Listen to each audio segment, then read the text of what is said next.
The crowds have thinned out in front of Buckingham Palace tonight, the place where British mourners gathered to remember Queen Elizabeth II. Flags are at half-staff in Colorado and around the world to honor the longest reigning British monarch, the only monarch most people in Britain have ever known, 70 years on the throne. She died this morning at Balmoral Castle, her summer home in Scotland. Elizabeth was on the throne as the UK rebuilt from war, lost an empire, and both joined and exited the European Union. Her son Charles automatically became king. At 73 years old, he's the oldest person to become monarch in British history. It was already a time of transition in the country. Queen Elizabeth just swore in Britain's new prime minister just 2 days ago. Other world leaders are sharing their grief for the monarch. Today, President Biden visited the British Embassy to sign a condolence book. He told embassy staff she was a great lady.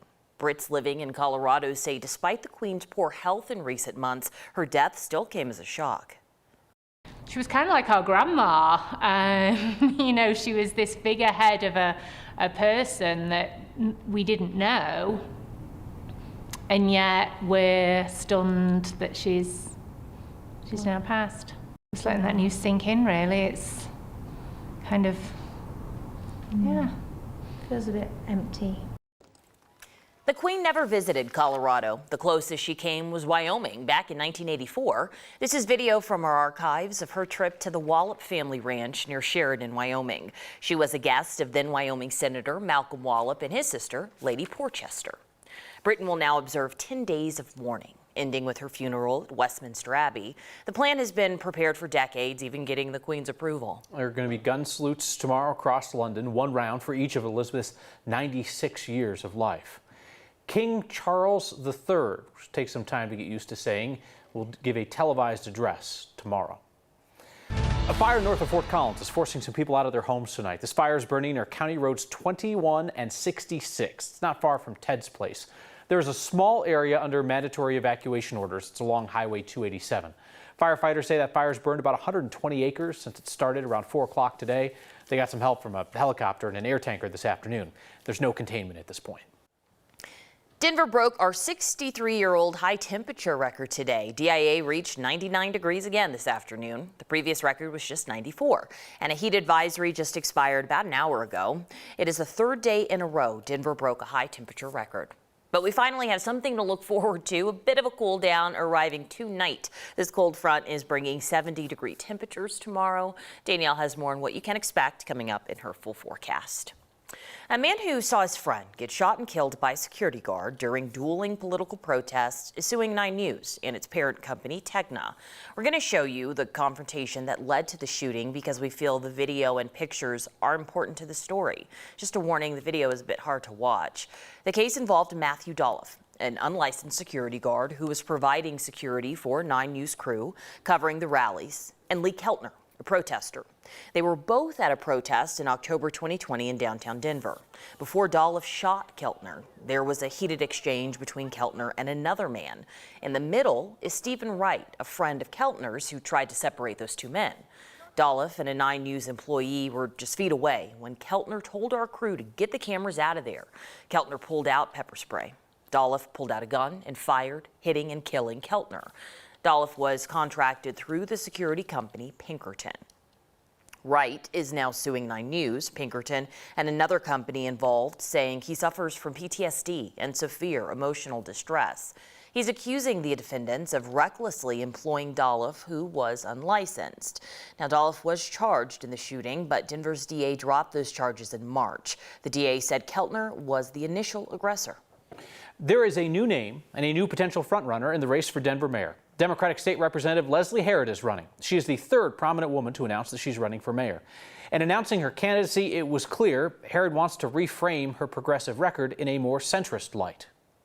It is impossible to live in this city for many people and unattainable for a lot of families. That's a problem. We need more housing across the spectrum, and we're not doing enough. So you have cities like Minneapolis, states like Oregon and California that have done away with single-family zoning. What do you think of that idea? You know, that is something that I think we need to talk to more Denverites about. I think doing away with anything completely is probably not the answer. Issue of rent control came up a lot at the state legislature. Denver would need the state's permission to do more with rent control. Mayor Hancock was opposed to that.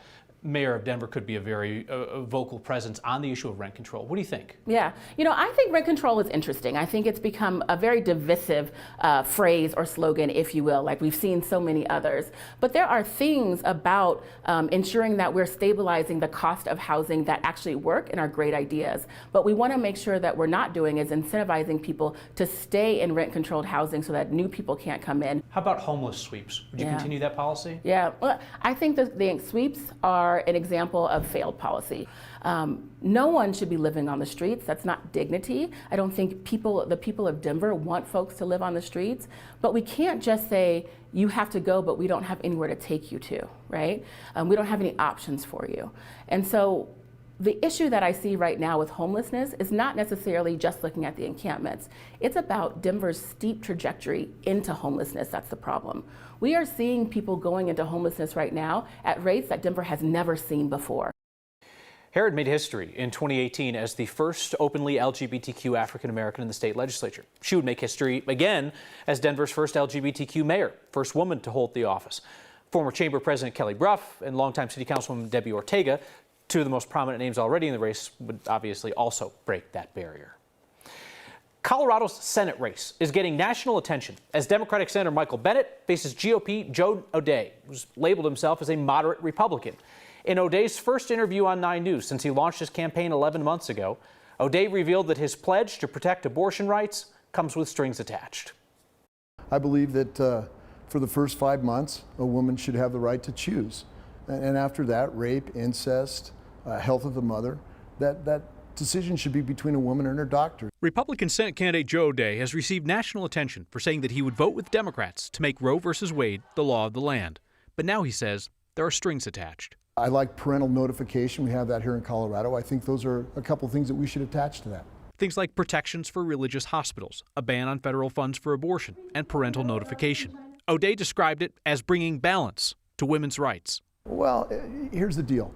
I'm going to the Senate to negotiate a good bill that brings balance to women's rights. Do you understand how some people might say that you got a lot of positive attention for saying that you would codify Roe, and now when push comes to shove, you want to attach all these other things to it? I understand that, but that's the debate that we're going to have. O'Dea prominently pledges that he will work with Democrats to move the country forward, but he could not name a single one of President Biden's priorities that he would break with his party to support. I don't know of anything that's blocked right now that I could help him get done, but if it's good for Colorado, then I'm going to be there for him. O'Dea has previously said that he would vote for former President Trump if Trump is the Republican nominee in 2024. Now, O'Dea won't really say. Look, I've been clear. I don't want Trump to run. I don't want Biden to run. I think that tears our country apart. I'm not going to move our country forward by voting for him. No, we need to make sure that our country is moving forward. Who's the him in that sentence? I missed something there. Well, I don't believe either one of them should run. Trump or Biden. I don't want either one of them. At the risk of insulting both of our intelligence, I'm going to ask the question one more time. Are you still saying that you'd vote for Trump if he's the nominee in 2024, or has your position changed? I'm telling you right now, I don't want him to run. Conversation with Republican Senate candidate Joe O'Dea will continue tomorrow night on Next at 6 o'clock, where we'll talk about his views on climate change, protecting Colorado's environment, and O'Dea's plan to, quote unquote, flood the market with fossil fuels to bring down gas prices. Whatever gets lost in Denver is often found by city crews, and people have lost a lot of unusual things, making the city some money.